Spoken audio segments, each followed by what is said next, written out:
YouTube पर VPS migration की videos तो बहुत हैं, लेकिन 90% लोग चाइल्ड नेम सर्वर और डेटाबेस इंटीग्रेशन में गलती करते हैं। नतीजा साइट क्रैश या एरर्स। आज की वीडियो में हम कंप्लीट साइकिल कवर करने वाले हैं। सबसे पहले हम WP कंटेंट और डेटाबेस का बैकअप लेंगे, फिर डोमेन को वीपीएस से पॉइंट करेंगे, प्रोफेशनल ब्रांडिंग के लिए चाइल्ड नेम सर्वर बनाएंगे और पॉइंट करेंगे, सर्वर पर SSL इंस्टॉल करेंगे, फिर फाइलजिला डाउनलोड एंड इंस्टॉल करके अपना बैकअप वीपीएस पर अपलोड करेंगे और सबसे क्रिटिकल पार्ट, डेटाबेस अपलोड करके उसे WP फाइल्स के साथ इंटीग्रेट करेंगे। ये 22 मिनट्स का कंप्लीट ऑपरेशन है। अगर आपने चाइल्ड नेम सर्वर या इंटीग्रेशन का पार्ट मिस किया तो साइट लाइव नहीं होगी, तो ध्यान से एंड तक देखिएगा। तो स्टार्ट करते हैं अपने इस टॉपिक को। तो सबसे पहले आपने डोमेन के पैनल पे चले जाना है। तो यहाँ पे जो मैंने डोमेन ले रखा है वो है होस्टिंगर से। तो होस्टिंगर की शेयर्ड होस्टिंग पे ऑलरेडी हमारे डोमेन यूज हो रहे थे, तो अब मैंने उन डोमेन्स को वीपीएस सर्वर पे पॉइंट करना है।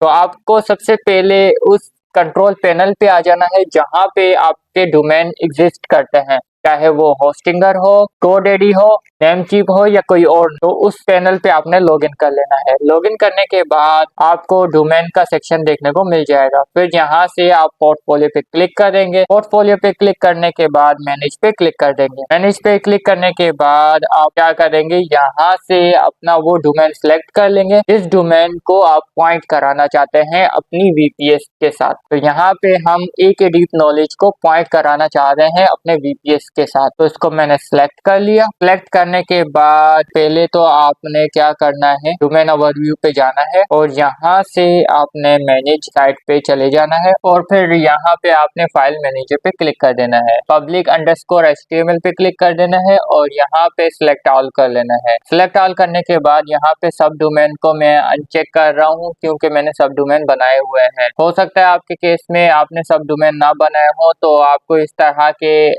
फोल्डर्स को अनचेक करना ना पड़े। तो मैं यहाँ पे स्क्रॉल डाउन करता हूँ और स्क्रॉल डाउन करने के बाद मैंने पहले से भी एक बैकअप बना के रखा था तो उसको भी मैंने अनचेक कर दिया है। और इसके बाद मैं आर्काइव पे क्लिक कर देता हूँ। आर्काइव पे क्लिक करने के बाद यहाँ पे मैं लिखूंगा बैकअप देन जिप पे क्लिक कर देते हैं। क्लिक करने के बाद यहाँ पे जो हमारा बैकअप है वो बनना स्टार्ट हो जाएगा और ये कुछ टाइम ले सकता है। तो जैसे कि आप यहाँ पे देख सकते हैं हमारा जो बैकअप है वो रेडी हो चुका है। तो आप क्या करेंगे, इसको जस्ट हम क्लिक करेंगे देन डाउनलोड कर देंगे। तो डाउनलोड पे क्लिक किया। डाउनलोड पे क्लिक करने के बाद यहाँ पे सेव पे क्लिक कर दिया। सेव पे क्लिक करने के बाद हमारा जो बैकअप है वो डाउनलोड होना स्टार्ट हो गया है। और इसके बाद हमें जो वेबसाइट है, वेबसाइट का डेटाबेस भी एक्सपोर्ट करना होता है। तो डेटाबेस का नाम क्या है, तो उसके लिए WP config जो है उसको हम ओपन करेंगे। तो हमारी जो फाइल है वो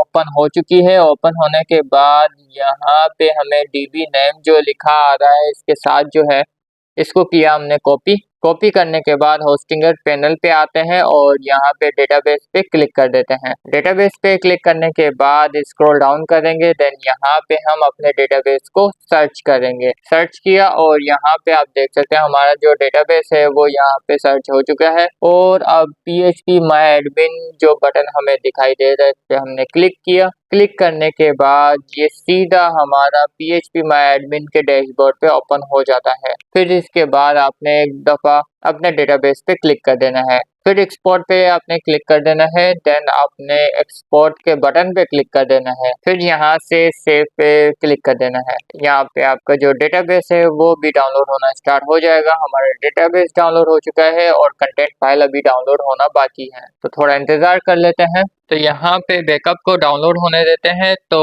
मीनवाइल हम चाइल्ड नेम सर्वर बना देते हैं। तो akdeepknowledge.com ये हमारा मेन डोमेन है, तो इसके हम चाइल्ड नेम सर्वर बनाने वाले हैं। चाइल्ड नेम सर्वर बनाने के लिए हम होस्टिंगर पैनल पे अगेन आ जाते हैं और यहाँ पे मैंने सर्च किया DNS जोन एडिटर पे आपने क्लिक कर देना है और यहाँ पे आप देख सकते हैं 2 DNS हमारे पास अवेलेबल हैं। NS1 DNS ns2-parking.com और इस तरह से ns2, ये जो दो आप देख रहे हैं ये बेसिकली नेम सर्वर हैं जो कि हमारे होस्टिंगर के डोमेन को होस्टिंगर की होस्टिंग से पॉइंट करते हैं। तो इसी तरह के 2 चाइल्ड नेम सर्वर हम क्रिएट करने वाले हैं ताकि हम इनको रिप्लेस करके खुद के डीएनएस यहाँ पे अपडेट कर सकें। तो वो किस तरह से करना है, तो उसके लिए चाइल्ड नेम सर्वर पे आपने क्लिक कर देना है। क्लिक करने के बाद यहाँ पे मैंने लिखा है NS1 और NS1 लिखने के बाद में यहाँ पे हमारे पास जो VPS की IP है इसको मैंने किया कॉपी करने के बाद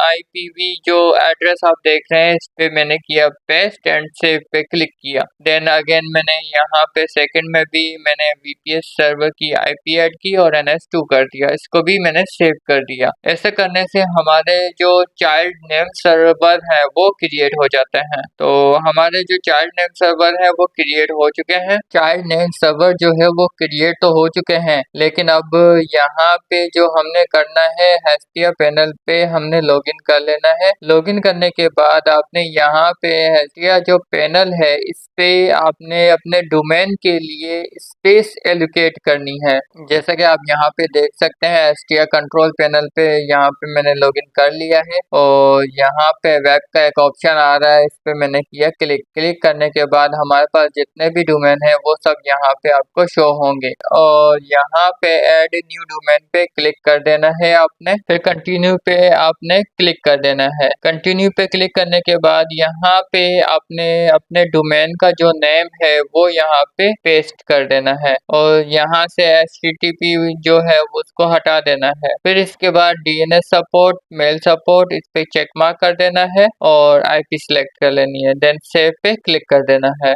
सेव पे क्लिक करने के बाद आप यहाँ पे देख सकते हैं हमारा जो डोमेन है वो यहाँ पे क्रिएट हो चुका है। तो हमने स्पेस भी एलोकेट कर दी है HTTP कंट्रोल पैनल में। फिर इसके बाद DNS पे क्लिक कर देना है। DNS पे क्लिक करने के बाद हमारा यहाँ पे डोमेन शो होता है और यहाँ पे चेक लिस्ट पे आपने क्लिक कर देना है। फिर यहाँ पे आप देख रहे हैं हमारे पास जितने भी DNS रिकॉर्ड है वो सब यहाँ पे शो हो जाते हैं। ऐड न्यू रिकॉर्ड पे आपने क्लिक कर देना है। फिर यहाँ पे आपने अपनी ए रिकॉर्ड ऐड करना है। तो इसके बाद आपने क्या करना है, सबसे पहले आपने IP को सिलेक्ट कर लेना है और @ को हटा के NS1 कर देना है और इसको आपने सेव कर लेना है। तो सेव करने के बाद आप यहाँ पे देख सकते हैं ns1.akdeepknowledge.com। तो ये एक हमारा नेम सर्वर क्रिएट हो चुका है। तो सेम इसी तरह से हमने NS2 के लिए भी काम करना है, ठीक है। तो एक और हम क्या करेंगे, ऐड न्यू रिकॉर्ड, ठीक है, और @ को हटा के NS2 कर लिया। इसके बाद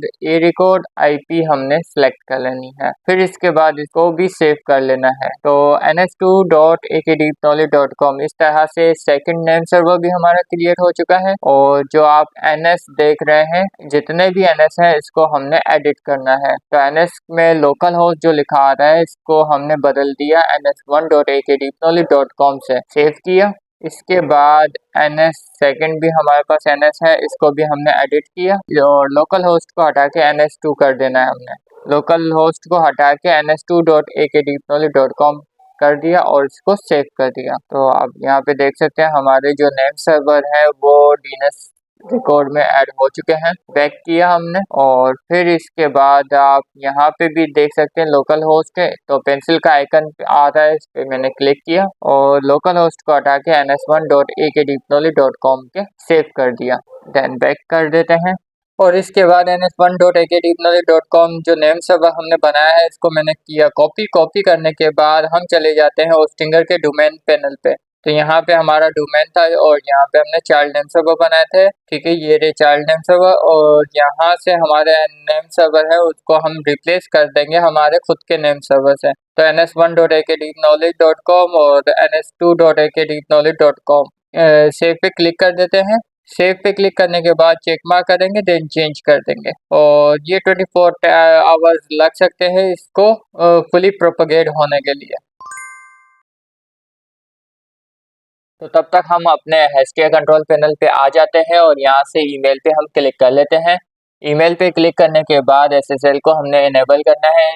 यहाँ से आप देख सकते हैं रेड मार्क है, तो पेंसिल के आइकन पे क्लिक कर देते हैं। पेंसिल पे आइकन पे क्लिक करने के बाद enable SSL and let's encrypt पे चेकआउट कर लिया। देन सेव पे क्लिक कर दिया। सेव पे क्लिक करने के बाद ये थोड़ा टाइम ले सकता है। तो देख सकते हैं हमारा जो SSL है वो इनेबल हो चुका है। तो ये सेटिंग्स आपने कर लेनी है। देन बैक कर लेते हैं। देख सकते हैं हमारा जो SSL पहले रेड मार्क आ रहा था, अब ये ग्रीन हो चुका है। इसका मतलब ये है हमारा जो SSL है वो सक्सेसफुली इंस्टॉल हो चुका है ईमेल पे। इसके बाद हम आ जाते हैं वेब पे। वेब पे आने के बाद आप यहाँ पे देख सकते हैं हमारा जो डोमेन है इसके पास भी रेड आइकन आ रहा है SSL का। तो इसको भी हम इनेबल कर लेते हैं। पेंसिल के आइकन पे क्लिक किया और यहाँ से www.akdeepknowledge.com लिख लेना है अगर नहीं है तो, और इनेबल SSL और यहाँ पे जितने भी हैं चेक मार्क कर लेना है। फिर इसको हमने सेव कर लेना है। सेव करने के बाद ये थोड़ा सा टाइम ले सकता है और ये देख सकते हैं हमारा जो SSL है वो इनेबल हो चुका है। तो इसको बैक किया। बैक करने के बाद आप यहाँ देख सकते हैं SSL पे भी ग्रीन मार्क आ चुका है। तो इसका मतलब ये है हमारा जो SSL है वो यहाँ पे इनेबल हो चुका है। इसके बाद हम जाएंगे फाइल मैनेजर पे। फाइल मैनेजर पे आने के बाद वेब पे क्लिक किया। वेब पे क्लिक करने के बाद हमारा जो डोमेन है akdeepknowledge.com इस पे क्लिक किया। देन public.html पे क्लिक किया। देन इसके बाद आप यहाँ पे दो फाइल्स देख रहे हैं। तो यहाँ पे मैं दोनों फाइल्स को चेक मार्क कर देता हूँ। चेक करने के बाद मैं इन दोनों फाइल्स को डिलीट कर देता हूँ। डिलीट करने के बाद न्यू पे क्लिक किया। देन फाइल पे क्लिक कर दिया और यहाँ पे मैं लिखने वाला हूँ index.html। तो मैंने index.html लिख लिया है। क्रिएट के बटन पे क्लिक किया। देन हमारी फाइल जो है वो क्रिएट हो चुकी है। देन इस पे जस्ट मैंने क्लिक किया तो आप देख सकते हैं हमारी जो फाइल है वो ओपन हो चुकी है index.html। और इसके अंदर हम लिखने वाले हैं हेलो वर्ल्ड। तो यहाँ पे मैंने हेलो वर्ल्ड लिख लिया है और इसको जूम आउट कर लेता हूँ पहले तो जूम आउट करने के बाद आप देख सकते हैं सेव बटन हमारे पास आ चुका है। इस पर मैंने क्लिक किया। क्लिक करने के बाद हमारी जो फाइल है वो सेव हो चुकी है। एक दफ़ा हम अपनी वेबसाइट को रिफ्रेश करके देखते हैं तो हमारी वेबसाइट पे हेलो वर्ल्ड लिखा हुआ नहीं आ रहा। तो अगेन हम देखते हैं कि हमारी हमने जो index.html फाइल बनाई है वो ठीक है। तो एक दफ़ा और रिफ्रेश करके देखा तो हमारी जो फाइल है वो सक्सेसफुली वर्क कर रही है। तो इसके बाद आप यहाँ पे देख सकते हैं हमारे पास backup file and database file मौजूद है। तो इसको हम लोड करेंगे अपने VPS पे। ये वही फाइल है जो कि मैंने आपको बताया था बैकअप किस तरह से लेना है, इसी वीडियो में मैंने स्टार्ट में बताया था। तो इन्हीं फाइल का हम यूज़ करेंगे अपने VPS पे लोड करेंगे इस वेबसाइट को। तो ये रहा हमारा HTTP कंट्रोल पैनल और यहाँ से फाइल मैनेजर पे आपने क्लिक कर देना है। फाइल मैनेजर पे क्लिक करने के बाद आपने यहाँ पे वेब पे क्लिक कर लेना है। वेब पे क्लिक करने के बाद akdeepknowledge.com जो भी आप डोमेन यूज़ कर रहे हैं उस पर क्लिक कर लेना है। देन public_html पे क्लिक कर देना है और ये हमने बनाई थी हेलो वर्ल्ड की index.html फाइल। तो देख सकते हैं ये फाइल है। तो इसको हम क्या करेंगे, इसको हम करते हैं टेस्टिंग, ठीक है। और मैंने इसको अगेन सेव किया। देन हमारे पास टेस्टिंग साथ में लिखा आना चाहिए। एक दफ़ा रिफ्रेश कर लेते हैं।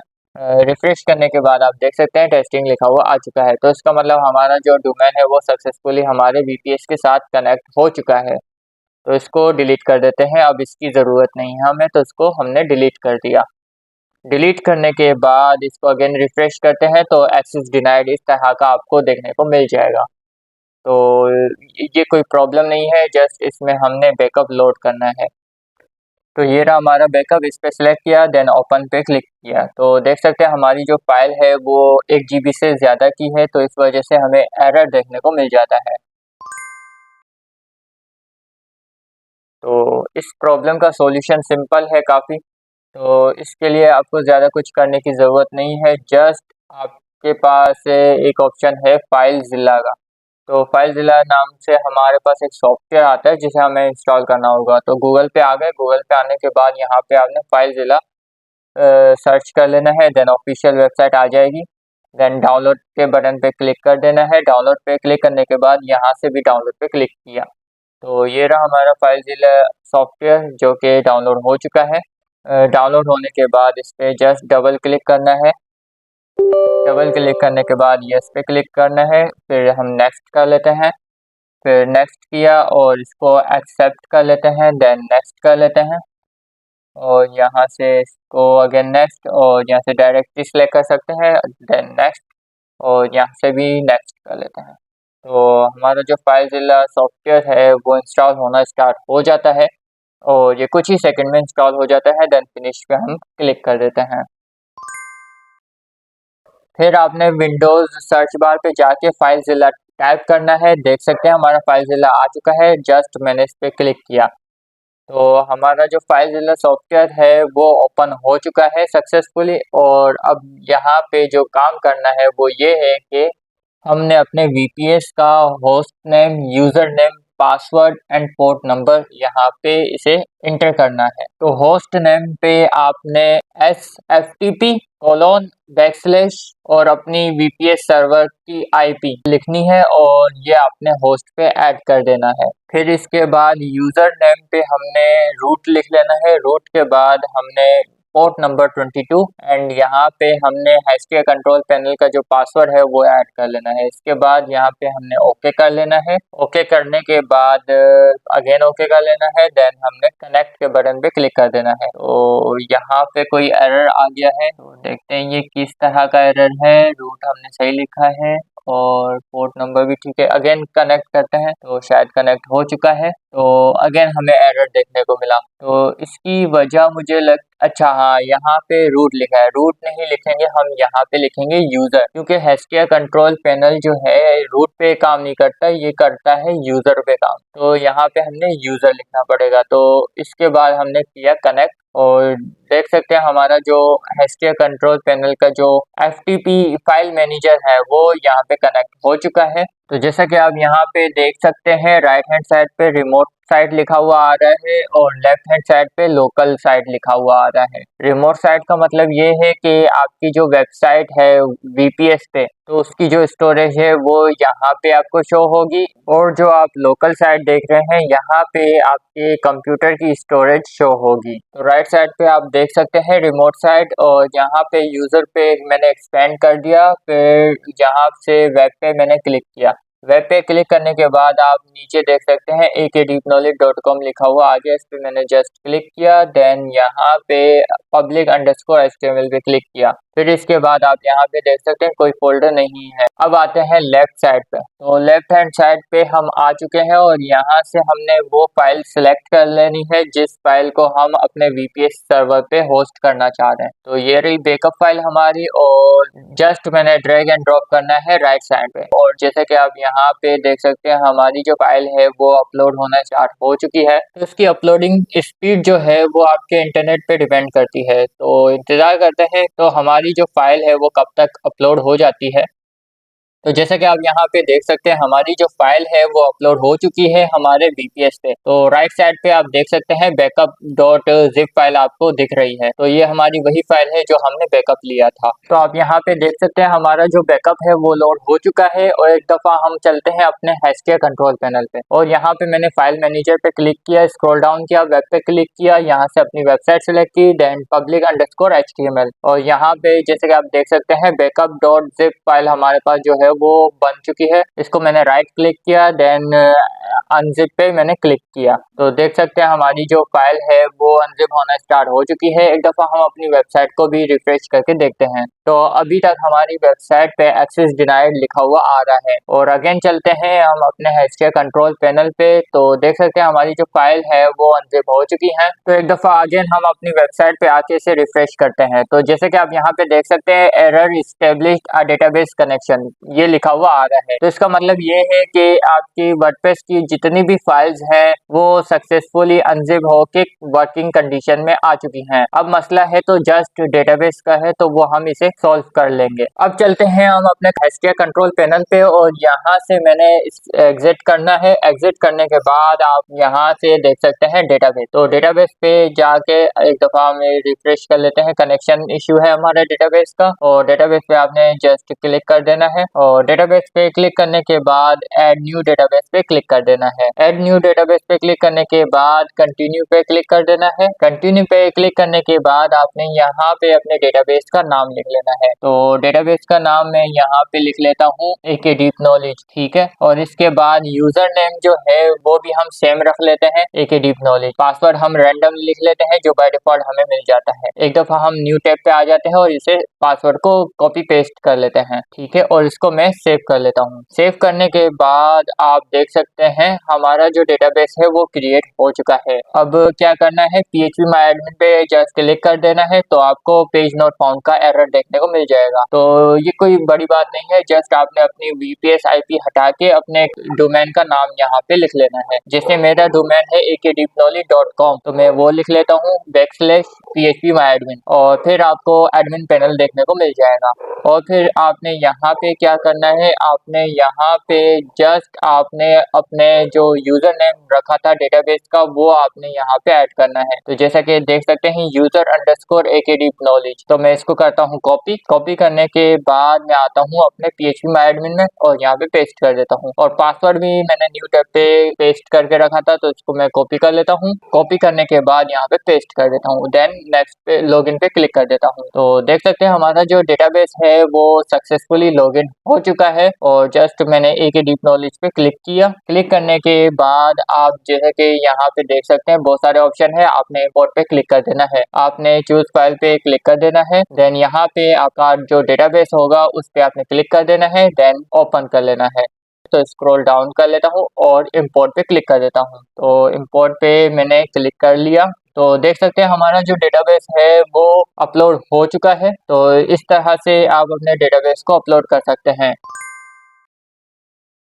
सिर्फ डेटाबेस और कंटेंट फाइल को अपलोड करने से काम नहीं चलेगा। तो जैसा कि आप यहाँ पे देख सकते हैं हमारा पास जो मसला है अब वो ये है डेटाबेस कनेक्शन एरर। तो ये देख सकते हैं अगेन एरर आ रहा है। तो अब क्या करेंगे, हम अपने कंटेंट फाइल्स को और डेटाबेस को एक दूसरे के साथ कनेक्ट करेंगे। तो उसके लिए यहाँ पे आपको यूजर नेम का पता हो आपके डेटाबेस का, और आपके डेटाबेस का पासवर्ड पता होना जरूरी है, तभी हम अपने कंटेंट फाइल के साथ कनेक्ट कर सकेंगे। तो इसके लिए फाइल मैनेजर पे आपने क्लिक कर देना है। फाइल मैनेजर पे क्लिक करने के बाद देख सकते हैं akdeepknowledge.com लिखा आ रहा है और इसी फाइल में हमने एडिट करना है। तो इसमें आपने जाना है wp-config.php। तो इस फाइल को मैं ओपन कर लेता हूँ। ओपन करने के बाद स्क्रॉल डाउन किया और यहाँ से आप देख सकते हैं db_name। तो यहाँ पे आपने अपने डेटाबेस का नाम लिखना है और यूजर नेम भी हमने सेम लिखा था तो वो भी हम यहाँ पे ऐड कर देते हैं। और इसके बाद पासवर्ड है, इसको हमने किया कॉपी, इसको कॉपी किया। कॉपी करने के बाद हमने यहाँ पे पासवर्ड ऐड कर लेना है। पासवर्ड ऐड हो गया। इतना काम करना है जिससे आपकी जो कंटेंट फाइल है आपके डेटाबेस के साथ कनेक्ट हो जाएंगी। बस इतनी सी चेंजेस करनी है wp config फाइल में और इसको सेव कर देना है। और एक नज़र हम फिर से अपनी वेबसाइट पे आते हैं और इसको रिफ्रेश करते हैं। तो जैसे कि आप यहाँ पे देख सकते हैं हमारी जो वेबसाइट है अब वो वर्क करना स्टार्ट कर चुकी है। तो इस तरह से आप अपनी वर्डप्रेस की वेबसाइट के साथ डेटाबेस को कनेक्ट कर सकते हैं। तो ये कनेक्शन सक्सेसफुली हो चुका है। तो बस ये थी वीडियो। उम्मीद करता हूँ आपको सारी चीज़ें क्लियर हुई होंगी। और अगर आपको इस टॉपिक में कहीं पे भी डाउट आता है तो इस वीडियो का कमेंट सेक्शन आपके लिए हमेशा खुला है, वहाँ आप कमेंट कर सकते हैं एज सुन एज पॉसिबल। मैं वहाँ पे रिप्लाई करने की पूरी कोशिश करूँगा। So thanks for watching guys. अल्लाह हाफिज़।